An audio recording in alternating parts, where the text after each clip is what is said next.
Good evening friends. இன்றைக்கி நான் தோட்ட வீடியோ போடலைங்க. நான் இன்றைக்கி கெட் டுகெதருக்காக எங்கள் அண்ணன் வீட்டுக்கு போயிட்டு வந்துட்டுருந்தேன்.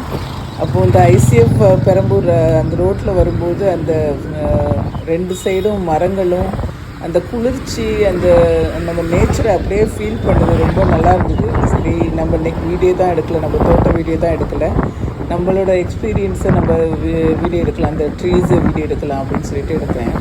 இந்த எக்ஸ்பீரியன்ஸை நம்ம ஃபீல் பண்ணும்போது தாங்க தெரியும். அந்த ரெண்டு பக்கமும் மரம் இருக்கிறதுனால ஒரு காற்று, குளிர்ந்த காற்று, அந்த அட்மாஸ்பியரே அது நல்லா இருக்குங்க. முன்னெல்லாம் நம்ம சென்னையில் நிறைய இடத்துல இது மாதிரி ரெண்டு பக்கமும் நம்மளுக்கு மரங்கள் இருந்தது. ஆனால் இப்போது சென்னை ஃபுல்லாக நம்மளுக்கு ஆஃபீஸும் வீடும் காம்ப்ளெக்ஸும் அப்படி தான் நிறைஞ்சிருக்கு. இந்த ரோடு ரெண்டு சைடும் ட்ரீஸுன்றது இப்போது நிறைய இல்லை. இது கவர்மெண்ட்டே இப்போது நிறைய எடுத்து கொண்டு வரல. இதுதான் என்னோடய திங்கிங்காக இருந்தது இன்றைக்கி. இது உங்களோட ஷேர் பண்ணிக்கிட்டேன். தேங்க்ஸ் ஃபார் வாட்சிங். லைக் அண்ட் சப்ஸ்கிரைப் பண்ணுங்கள்.